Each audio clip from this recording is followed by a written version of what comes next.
Hey, what's up everybody? It's Lids, and we're back for some more Gwent, and today we're playing more of the Seesaw seasonal event, which is an alternate game mode in which at the end of each player's turn, odd-powered units will get damaged by 1, and even-powered units will get boosted by 1. That means we want to maximize the number of our units that have even power, and or force our opponent's units to be on an odd amount of power. And today we're going to play a very simple, easy deck that does just that, so let's go give it a look. So today we'll be playing a Scoia'Tael Nature's Gift Vitality deck with an extremely simple goal. Give Vitality to as many units as possible when they are on even power. The reason for that is because if a unit has even power and has Vitality, at the end of our turn it will get boosted by 1 from Seesaw, and then boosted by 1 again from the Vitality, keeping it on an even number. So as long as we can give it enough Vitality, it will continue to get boosted by 2 every turn. So we'll use our leader ability to give that Vitality, as well as the Dryad Enchantress, and the Mahakam Marauder, and Iris von Everec, and possibly even Shaping Nature. And that's really all there is to it, so now I'll flip through the deck to show you what else we have. And Gezras is just generally good for a bunch of damage and or boosts. Yrden for resetting our opponent's biggest row, Ciri for hopefully giving us some additional card draw to make rounds go longer, so we have more time to benefit from that Vitality. And same idea for base Ciri, especially if it looks like we're going to lose a round. Then Geralt of Rivia to destroy our opponent's biggest unit.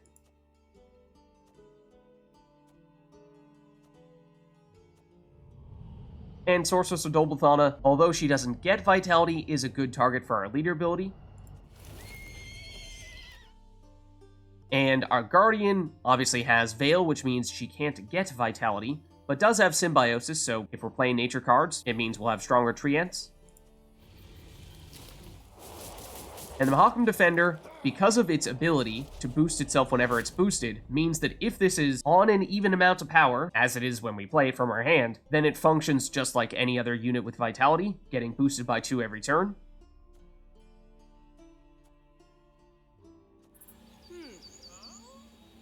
So there's a look at the deck, and like I said, it is extremely simple. If we have a unit with an even amount of power, give it Vitality. So let's go see it in action. Alright, so going up against monsters here, and they'll go first.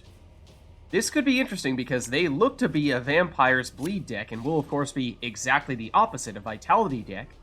But we actually don't have a ton of Vitality in our hand right now. Let's get rid of Dryad's Crest. I think it's not as good as some of our other cards, unless if we load up on a ton of Symbiosis, but we only have one other Symbiosis unit in our hand right now. So let's dump you, and then let's dump you. Okay, it's Indrigalarva. I mean, given their leader ability and the fact that they chose Detloff as their character, I was really thinking they were going to focus on the vampires. It's certainly still possible. Just a little surprising first turn. So of course we could destroy one of those Indrigalarvae using our Nature's Rebuke, which is tempting because otherwise these are going to start to get quite big. So I think that might actually be the play here.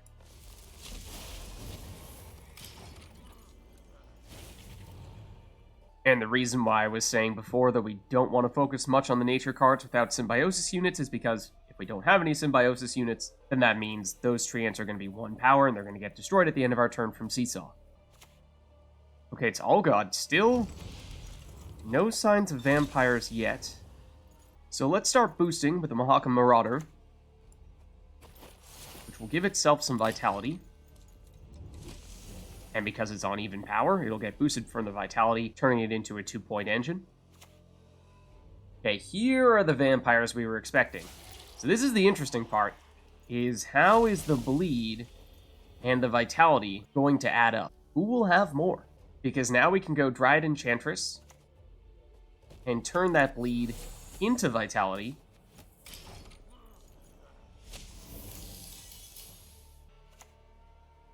Okay, it's an early Unseen Elder. That's a little surprising. Obviously, we were expecting them to play it, just not necessarily this soon.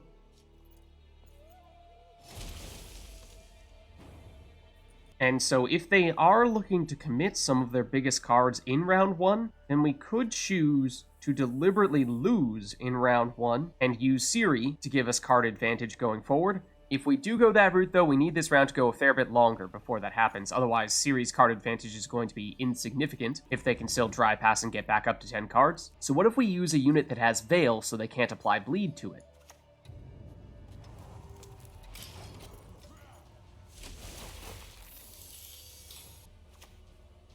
Okay, then it's a Garcane.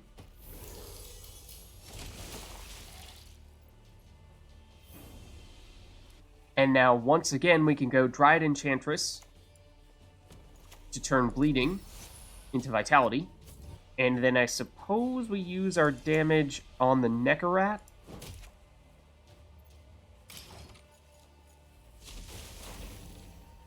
But they do have an additional unit to apply Bleeding to now, which is presumably something they're trying to do every turn so that they can set up Regis at the end of the game. Traveling Merchant. I mean, sure, it optimizes their hand, but you just don't see it very often. Now, of course, they do have a lot of stuff happening in this melee row. It'd be fantastic if we had base Geralt to destroy the Unseen Elder, but we do have Yrden, and that means we can reset all these guys. We did do a little bit of damage to the Neckarat, but otherwise, these are some pretty heavily boosted units. Generally, you'd like to save Yrden for the final round, but that might not be out of the question. Why don't we use Iris, though, to give even more vitality? And the reason why I keep on doing it to this Mahakam Marauder is that it happens to continue to be the unit that is on even power, and you always want to give the vitality to a unit on even power. That way it doubles down on the boost from the vitality and Seesaw.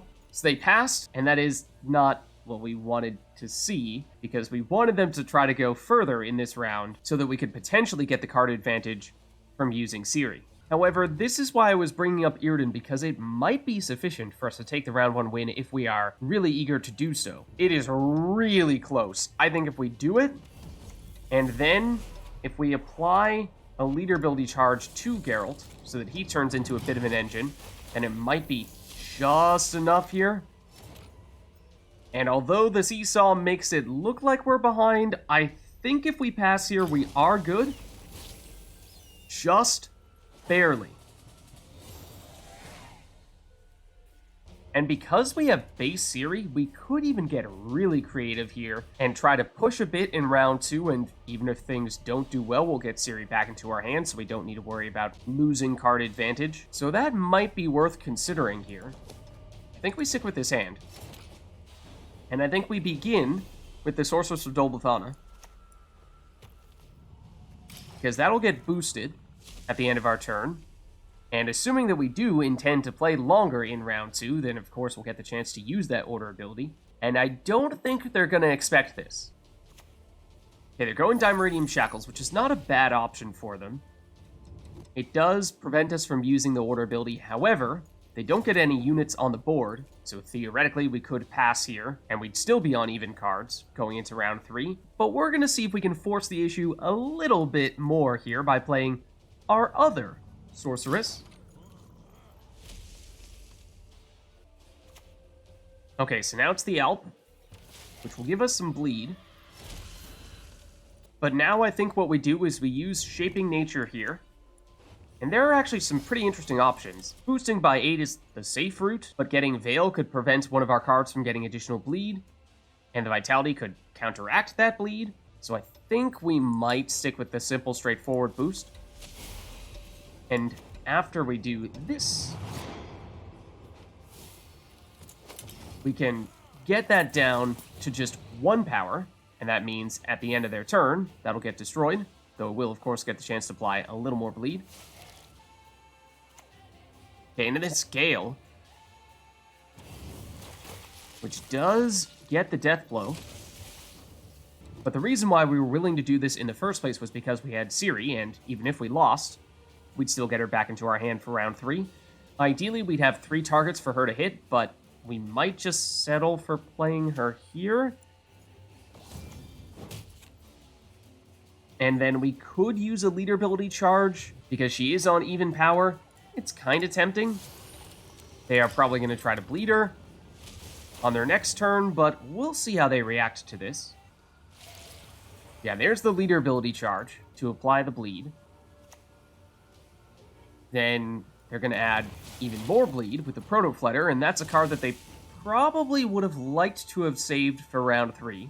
And so at this point, we're definitely not going to want to play Ciri Dash because she's not going to have time for us to draw a card. We could use Royal Decree to get something big out of our deck, but I'm not really sure we want to go that route. Gezras would probably be our biggest card, but we don't have enough units out there for him to be all that good, and we probably prefer to save him for round 3. Geralt actually could destroy Gale, which, if we were looking to play every single card in our hand, might be worth considering, but I don't think we go that route, because in that situation, we'd probably be playing Ciri Dash in our last turn, and again, that's not very helpful. So it means they will take round 2, but we'll get Ciri back into our hand, so we'll still be on even cards in round 3. Okay, and we actually don't have much in the way of Dryads right now, surprisingly, so the Grovekeeper is not the best option for us. Dryad's Caress, also not the best option for that reason. But there's Gezras. Okay, it's Arcane first. So we do need to play Ciri Dash relatively soon so that she has time to give us the card draw, but we don't need to play her immediately. And our opponent seems to have disconnected here, possibly a rage quit, maybe because we bled out the cards they were planning to play in round 3. Because they time out here, so we'll take the win. Alright, so going up against Northern Realms here, and they'll go first. Okay, and I do love Yrden against Northern Realms in particular, assuming they're doing a whole bunch of boosting. Gezras, of course, one of our other best cards, as well as Ciri Dash. We have some engines here with Mahakam Defender, and a couple of Mahakam Marauders. We can give some vitality with the Enchantress, although we don't have enough Dryads, I think, to justify the Grovekeeper here. Then why don't we dump Dryad's Caress as well? Okay, it's an Arbalist. Yeah, given how they're going Mobilization, I think they're going to be focusing more on the damage rather than the boost, which is unfortunate because that does make it much tougher for us to have our Vitality units on even power. So let's use a quick Nature's Rebuke here.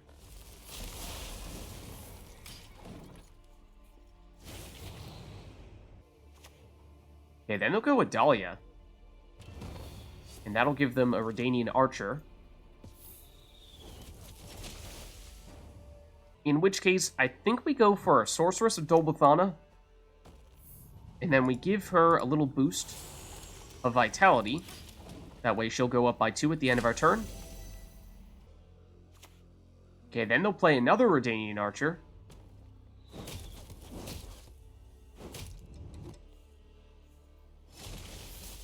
Which is smart. Dropping the Sorceress down to a 3, where she can no longer use her Order ability. That is, unless we use Shaping Nature. And I think since she's on an odd amount of power, let's give her an odd amount of boosts. And some Vitality as well. Now she will once again get boosted by 2 every turn, and let's use her ability. And this is exactly what I wanted, because we can move one of those Redanian Archers into the other row, where it is pretty much useless.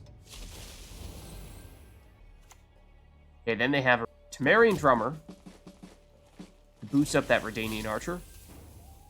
And once again, it is unfortunate. They're going to try to prevent our units from being on even power, but eventually that's going to mean they aren't going to be able to use this Redanian Archer's orders, in which case it's not going to be very helpful for them. So I think let's force them into doing something like that by playing the Mahakam Defender here.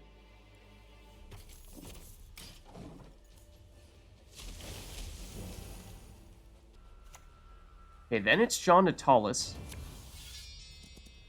Into reinforcements, I'm thinking for, okay, Temerian Drummer.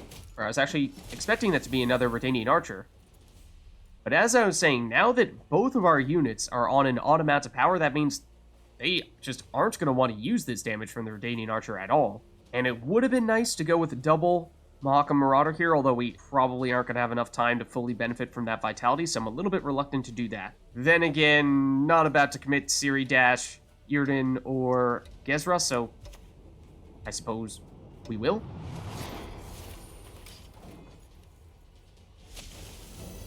So this is another card that they're going to want to try to deal damage to. And Trident Infantry is very dangerous because when it gets boosted, it'll deal damage and random damage at that, which is just really hard to work around. However, on this occasion, actually helped us getting this Mahakam Defender back onto an even number, which means if we go Dryad Enchantress here and give it Vitality, that could be very useful. Okay, then they go Amphibious Assault into another Trident Infantry. And at this point, I'm just looking at the score here, and I'm thinking that we probably want to pass here. They have played one more card than us. So even if they do win round 1, they may very well dry pass in round 2, giving us the round 2 win.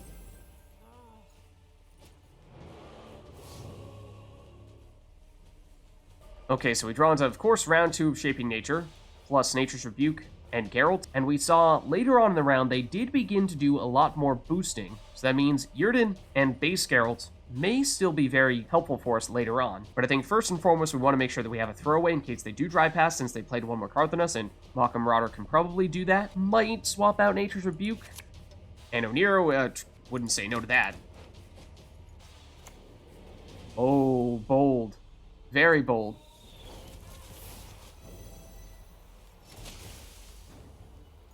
And the amount of damage between these two Redanian archers does make matters awfully tricky, because not a lot of things would survive that. So I think what we do is we go Oneiromancy into Isengrim's Council to give ourselves a little bit more of a boost, and with that, take the Mahakam Defender.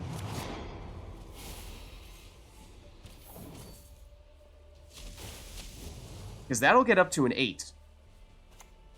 Okay, then they're going Amphibious Assaults, and I think they're just trying to go for a very high-tempo round 2 here. Just try to see if we can keep pace with them. It is not the best of Anna Strangers, because the card on either side of her is on an odd amount of power, so she will not double boost.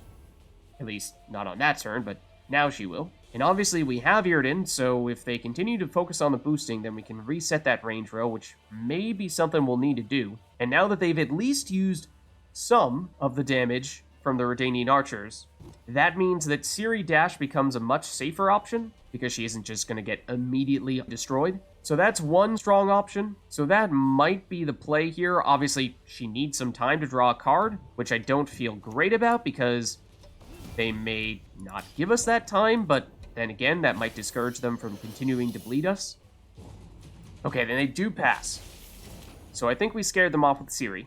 The problem is, they still have a decent amount of points here, and Anna Stranger's going to continue to boost even after they passed, so we might still need to go a card down. I think we go Mahakam Marauder here, unless it's an Yrden. Rather not have to do that, because I think Yrden is still a little more valuable than base Geralt.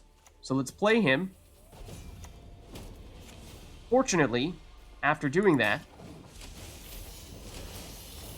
that means we will have just enough time to draw this card from Ciri, which means we will still be on even cards going into round 3. Okay, so I don't think the Grovekeeper is the answer here, because we don't have any other Dryads. But Royal Decree does give us a lot of flexibility, so I think we stick with this.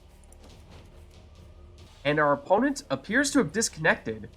Maybe they lost hope after their bleed attempt in round 2 failed because they timed out, so we'll take the win. So there's a look at a Scoia'Tael Vitality deck for the new Seesaw seasonal event. If you liked the video, then make sure to hit the like and subscribe button, and leave a comment down below to let me know which other cards, archetypes, and factions you'd like us to experiment with next. Thank you all for watching, and I'll catch you next time.